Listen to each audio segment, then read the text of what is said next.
Press the bell icon on the YouTube app to never miss a video from News Laundry. नमस्कार, एक और टिप्पणी के साथ मैं अतुल चौरसिया। पिछले हफ्ते टीआरपी पर कब्जे को लेकर नोएडा फिल्म सिटी की बैरकों में काफ़ी गोलीबारी हुई है। पिछली टिप्पणी में हमने आपको उसकी एक झलक भी दिखाई थी। दरअसल मुंबई पुलिस ने कुछ ऐसे लोगों को ढूंढ निकाला जिन्हें पेट्रोल बनाकर रिपब्लिक टीवी वाले अर्नब गोस्वामी टीआरपी का पुष्पक विमान उड़ा रहे थे। जैसे ही यह मौका हाथ लगा, दूसरे चैनलों के पुरुषार्थी एंकराएं आदर्शवाद की डगर पर बच्चों दिखाओ चलकर टाइप माहौल बनाने में लग गए। वो लाइन बहुत बारीक है ना उज्ज्वल निगम साहब कि कहां पर आप किस पर लोग लेंगे, अपनी भी खुद की जिम्मेदारी होती है और इसीलिए एनबीए जैसे तमाम बोर्ड बनाए हैं। लेकिन इन सबसे ऊपर जब कोई अपने आप को खुदा समझने लगे, हर किसी पर उंगली उठाए, बिना सबूत के आरोप लगाए, दूसरे पत्रकारों पर खुलकर बैठकर रोज टिप्पणी करे, नाम ले लेकर करे, ये बताता है कि कितनी सतही और कितनी प्रोपेगेंडा वाली ये पत्रकारिता थी। तो मुस्तफा, आज तो बड़ा सन्नाटा दिख रहा है। शाम का ये सन्नाटा चीख चीख कर पूछ रहा है, बिल्कुल आज बताओ, मामला 420 का बन रहा है, सामने तो आओ। लेकिन इस मौके पर आपको अपनी डगर से भटकना नहीं है। यह जो आपसी कतरब्यौं चल रही है, इसमें खबरों और पत्रकारिता के लिए एक धुंधली सी उम्मीद पैदा हुई है। यह उम्मीद है टेलीविज़न न्यूज़ की खामियों भरे रेवेन्यू मॉडल में सुधार की, रेटिंग सिस्टम में सुधार की। बहुतों ने आपको समझाया होगा, फिर भी मैं एक बार और समझाता हूं कि यह टीआरपी यानी कि टेलीविज़न रेटिंग पॉइंट क्या बला है। बला नहीं, दरअसल यह बवाल है। पूरे देश में टीवी चैनलों की लोकप्रियता का आकलन करने के लिए टीआरपी का सिस्टम काम करता है, जिसे बार्क नाम की एक संस्था संचालित करती है। इसी रेटिंग के आधार पर चैनलों को विज्ञापन तय होता है, किसको ज़्यादा मिलेगा, किसको कम।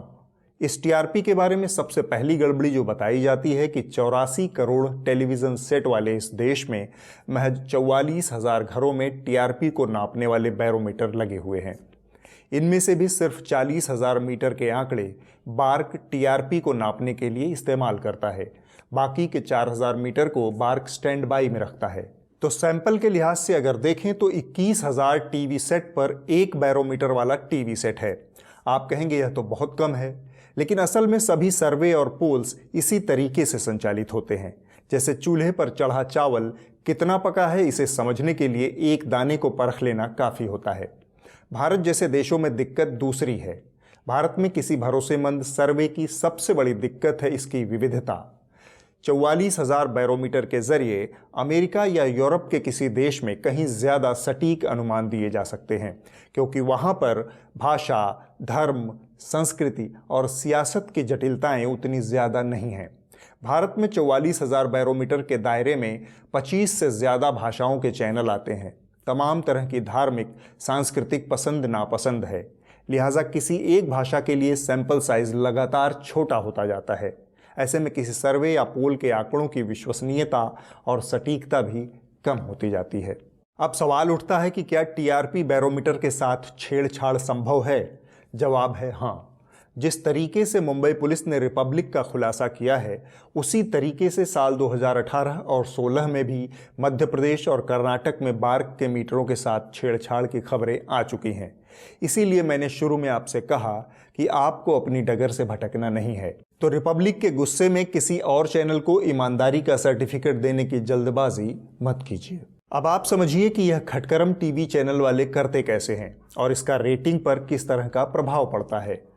चैनल उन घरों का पता लगा लेते हैं जिनमें बैरोमीटर लगे हुए हैं।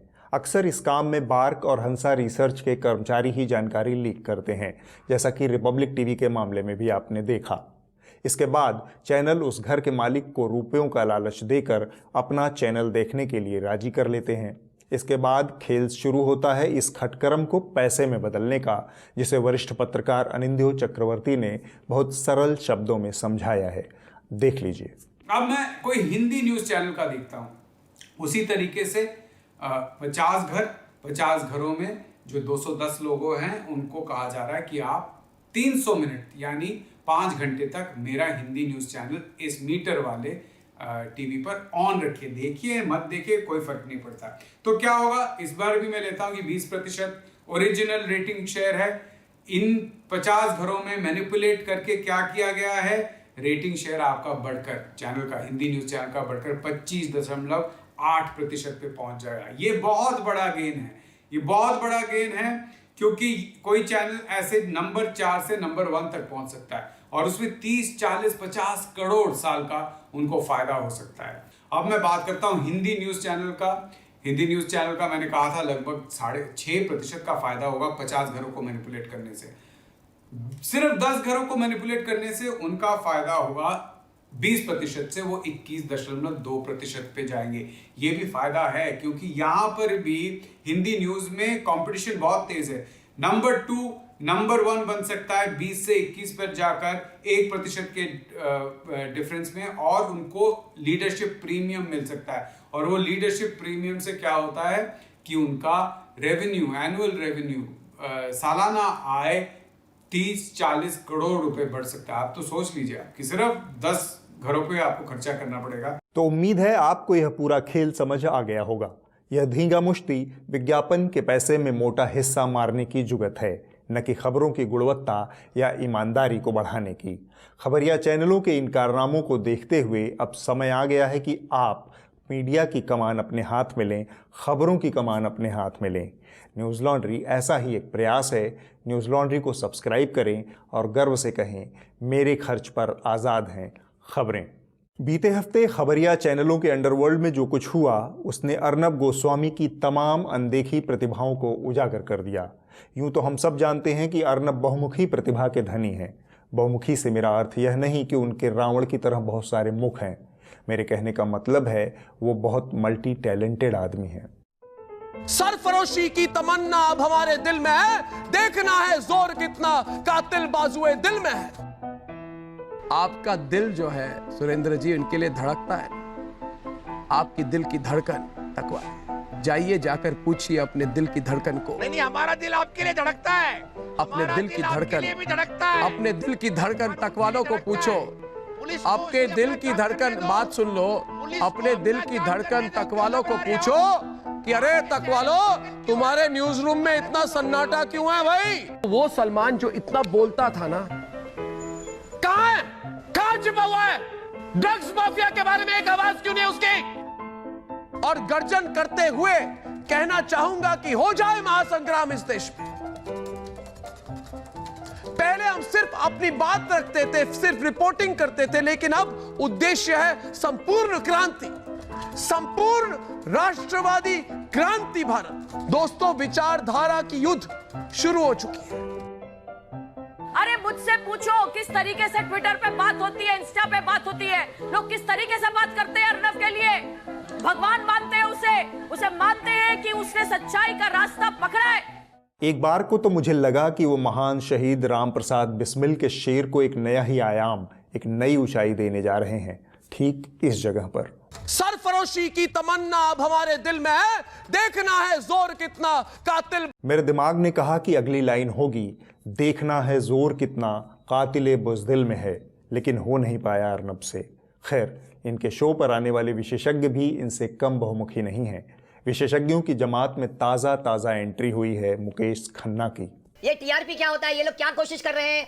ये देखिए, मैं पहले भी कह चुका हूं कि जब बिल्ली खिसियानी हो जाती है ना तो वो खंबे को नोचने लगती है। ये लोग तो इतना कुछ नोच रहे हैं कि खंबा पूरा हिलना शुरू हो गया है। पहले कहते हैं, पहले सुधीर गुप्ता की बात कहते हैं, उसके पहले कुछ और लेकर आते हैं, अभी ये टीआरपी लेकर आते हैं। इनके पास कुछ मुद्दा नहीं है लड़ने का आपका। बेरोजगारी पर किसी पर बहस बंद है, केवल एक मुद्दा सुशांत।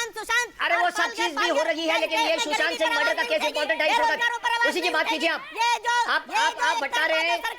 अर्नब जी पिछले 2 महीने से मुहिम पे लगे हुए हैं। जो उसका साथ नहीं देता वो समाज के साथ नहीं है, देश के साथ नहीं है। भरी जवानी में बुढ़ापे का रोल अगर निभा लिया तो फिर बुढ़ापे में करने के लिए कुछ खास बचता नहीं। उस गलत फैसले को आप कतई सुधार नहीं सकते। मुकेश खन्ना उसके सबूत हैं। अब इस पैनलिस्ट को भी देख लीजिए जो थोड़ी देर पहले अर्नब गोस्वामी को भगवान बता रही थी।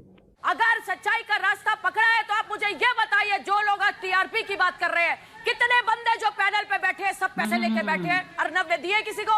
मुझे तो नहीं दिए। मुझे तो आज तक अर्नब ने कभी पैसा नहीं दिया। बहन जी, भगवान से पैसे नहीं लिए जाते, बल्कि उन्हें पैसा चढ़ाया जाता है। आगे से आप इसका ध्यान रखिएगा। अर्नब के टीआरपी घालमेल पर आज तक सबसे ज्यादा हमलावर रहा। नैतिक रूप से 2 पायदान ऊंचा खड़ा होने की कोशिश तो खैर सबने की। रिपब्लिक टीवी हाल फिलहाल में जो केसेस हैं आप देख लीजिए, घरों में घुस के, ये अर्नब का घर है, रिपब्लिक टीवी के मालिक हैं। यहाँ पर देख लीजिए, लोग अगर इनके घरों में अगर घुस के अगर इनसे सीधे इनसे जवाब मांगे, क्या वो जवाब देंगे? बाहर तो निकल नहीं रहे हैं। सबसे बड़ा सवाल यही है अंजना कि बार बार कि लोगों जो पत्रकारिता की जो मर्यादा है उसको उल्लंघन करके लोगों के घरों में घुस के, लोगों के दफ्तरों में घर के, आज वही लोग बाकी मीडिया को रोक रहे हैं। और यह वाली कहानी बस कुछ ही दिनों पुरानी है। सर, आप कुछ कहना चाहेंगे? आपका बेटा अरेस्ट हुआ है ड्रग्स पैडलिंग में। सर, आप कुछ कहना चाहेंगे? मैं आपको एक बात बोल रहा हूँ, इज्जत से समझ जाना, प्लीज गेट आउट।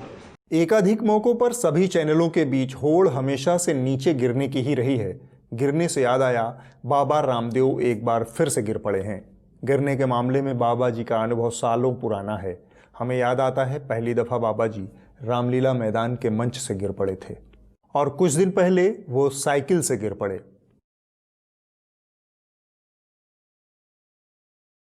और इस बार बाबा जी हाथी की पीठ पर आसन करते करते गिर पड़े।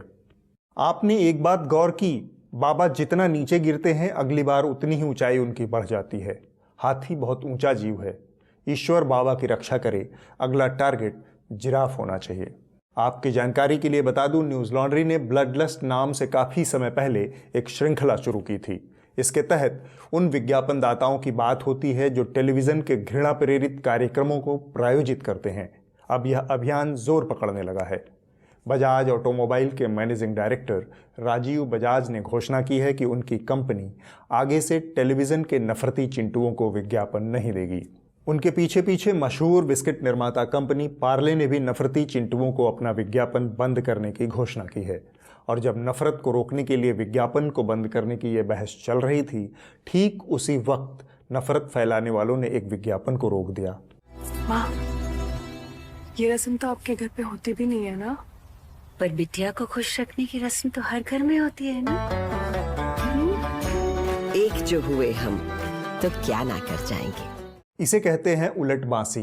तनिष्क टाटा समूह की एक कंपनी है। उसने जिस तरह से कट्टरपंथियों के सामने घुटने टेक दिए वह शर्मनाक है। खैर, इस विज्ञापन को हटाने के समर्थन में सुधीर चौधरी ने कुछ शुद्ध शाकाहारी तर्क देश के सामने रखे हैं। मेरी दरख्वास्त है कि आप इसे एक बार जरूर देखें। ये जो विज्ञापन है, जिस तरीके से इसे वापस लिया गया है, ये बहुत ही एक खूबसूरत उदाहरण है कि लोकतंत्र को इस तरह चलना चाहिए। आपने कोई काम किया, आपने कोई विज्ञापन जारी किया, फिल्म बनाई, कुछ लोगों के भावनाओं को ठेस पहुंच गई, उन्होंने इसका विरोध किया और आपने इसे वापस ले लिया। लोकतंत्र ऐसे चलता है। ये सच्ची धर्मनिरपेक्षता है। दुल्हन वही जो पिया मन भाए और लोकतंत्र वही जो सुधीर को सुहाए। माने जैसे ही आपके किसी काम से किसी को आपत्ति हो, आपको वह काम छोड़ देना चाहिए। आपत्ति करने वाला गलत हो, दुश्मनीवश विरोध कर रहा हो, गलत जानकारी के आधार पर विरोध कर रहा हो, राजनीतिक वजहों से विरोध कर रहा हो, इन सब बातों का कोई मतलब नहीं है। सुधीर जी के तर्क को ही अगर आधार बनाकर उनसे पूछ लिया जाए कि CAA और NRC को लेकर भी बहुत से लोगों को बहुत वाजिब दिक्कतें थी, पर सरकार उन्हें मानना तो दूर, उनकी बात को सुनने को भी राजी नहीं हुई, तो सुधीर जी का ब्लैक एंड व्हाइट लोकतंत्र ऐसा ही है। मैं बस सुधीर जी से दो बातें कहकर आगे बढ़ता हूँ। अगर इसी तरह का विरोध मुसलमान कर रहे होते तब भी क्या आप लोकतंत्र और सेकुलरिज्म की यही परिभाषा बांच रहे होते? दूसरी बात, अब हम चाहेंगे कि सुधीर जी आगे से अपने चैनल पर विज्ञापन की एक स्पष्ट गाइडलाइन जारी करें, जिसमें साफ लिखा होना चाहिए कि कौन से विज्ञापन जी न्यूज़ चलाएगा और कौन सा नहीं। सेकुलर ब्रिगेड के तनिष्क छाप विज्ञापन तो वो कतई नहीं चलाएंगे। Charity begins at home. बीते हफ्ते मीडिया से जुड़ी एक और दुर्घटना हुई। हिंदी फिल्म इंडस्ट्री के 4 संगठन और 34 प्रोडक्शन हाउसेज ने दिल्ली हाईकोर्ट में एक केस दायर किया है। इसमें मांग की गई है कि कुछ मीडिया संस्थान गैर जिम्मेदार और बदनाम करने की नीयत से फिल्म इंडस्ट्री की कवरेज कर रहे हैं, इस पर रोक लगाई जाए। अपील में Republic TV, Arnab Goswami, Pradeep Bhandari, times now, Rahul Shivshankar और नविका कुमार के नाम भी लिए गए हैं। फिल्म इंडस्ट्री का यह दुख कितना जायज़ है। The time has come, viewers, to unmask this lobby in Bollywood. For too long, they have wrecked people's lives.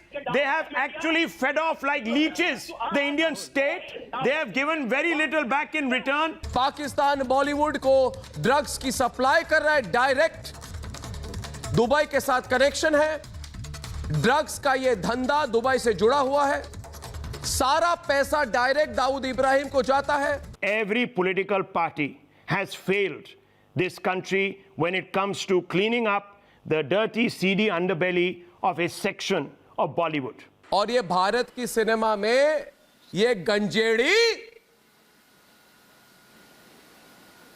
ये नशेड़ी, ये भंगेड़ी, ये अफीमची, ये चरसी, फिर से कहूंगा, ये हीरो बन के फिरते हैं ममता। Because of the overriding influence of these individuals, it is important to have a Swachh Bollywood campaign. आज इसी तरह पूरे देश में बॉलीवुड की ड्रग्स वाली बू फैल गई है। सुशांत सिंह राजपूत की मौत के बाद जारी बदनामी की इस नकली मुहिम में एक सदी पुरानी हिंदी फिल्म इंडस्ट्री के सांस्कृतिक, सामाजिक और आर्थिक योगदान को पूरी तरह से नज़रअंदाज कर दिया गया। दुनिया भर में भारत की सॉफ्ट पावर का सबसे बड़ा स्रोत हिंदी की फिल्म इंडस्ट्री है। रूस से लेकर जापान तक और अरबी दुनिया से लेकर यूरोप तक भारत का फिल्म उद्योग भारत की पहचान और उसकी ताकत रहा है। लेकिन मीडिया की इस मनगढ़ंत मुहिम ने उसे गलीज और गंदा घोषित कर दिया। और अब एक खास अपील, हमारे संवाददाता बसंत कुमार इन दिनों बिहार के चुनावी दौरे पर हैं। वो आपसे एक अपील करना चाहते हैं। न्यूज़ लॉन्ड्री की टीम बिहार के अलग अलग जिलों से लगातार आप तक ग्राउंड रिपोर्ट पहुंचा रही है। इस दौरान हमने कुछ ऐसी भी रिपोर्ट की जो हैरान करने वाली है। मसलन बिहार के उप मुख्यमंत्री सुशील कुमार मोदी के आवास से महज 500 मीटर की दूरी पर लोग खुले में शौच करते हैं, जबकि बिहार खुले से शौच मुक्त हो चुका है। वहीं नीतीश कुमार हर साल 15 अगस्त और 26 जनवरी को किसी महादलित टोले में जाकर महादलित बुजुर्ग से झंडोत्तोलन कराते हैं, लेकिन उस महादलित के जीवन और वहाँ के लोगों के जीवन में कुछ बदलता भी है। आप जानते हैं कि यह सब करने के लिए हमें संसाधन की जरूरत पड़ती है। इसलिए न्यूज़ लॉन्ड्री के एनएल सेना प्रोजेक्ट जो बिहार चुनाव को लेकर है, उसे सहयोग दें और गर्व से कहें, मेरे खर्च पर आज़ाद है खबरें। और अब वक्त है इस हफ्ते की रिपोर्ट का। जो कही जा रही थी बातें कि अंदर में भी सोशल डिस्टेंसिंग का ख्याल रखा जाएगा। ट्रेनें तो खुल दी हैं, लेकिन कैसे station thousands of the migrants workers in different groups walking। इस हफ्ते की रिपोर्ट एबीपी न्यूज से। महीना भर पहले प्रधानमंत्री नरेंद्र मोदी ने मध्य प्रदेश के मुख्यमंत्री के साथ पीएम आवास योजना के लाभार्थियों से सीधा संवाद और गृह प्रवेश करवाया था। एबीपी संवाददाता ब्रजेश राजपूत की यह रिपोर्ट हमें बताती है कि जिन्हें घर देने के वादे किए गए थे, उन्हें असल में छत भी नसीब नहीं हुई। किसी को छत मिली तो खिड़कियां और दरवाजे नदारद थे।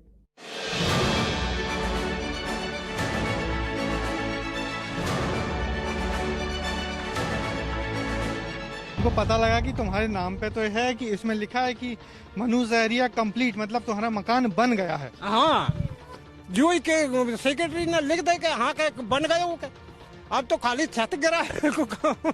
तो मगर बनेगा कैसे? जब तक छत नहीं गिरेगी तब तक कैसे पूरा माना जाएगा? तो वो तो सारा वो तो इतनी की वो है कि हाँ के बन के खड़ो होगा, छत नहीं गिरवा, वो इतनी भी नहीं है। इस गरीब के साथ इससे बड़ा मजाक क्या होगा कि इसके नाम पे जो मकान है मनु सहरिया के, उसको बता दिया गया है कि वो कंप्लीट हो गया है, पूरा हो गया है, मगर वो व्यक्ति खुद कह रहा है कि वो कंप्लीट कैसे हुआ जब तक छत नहीं गिरेगी।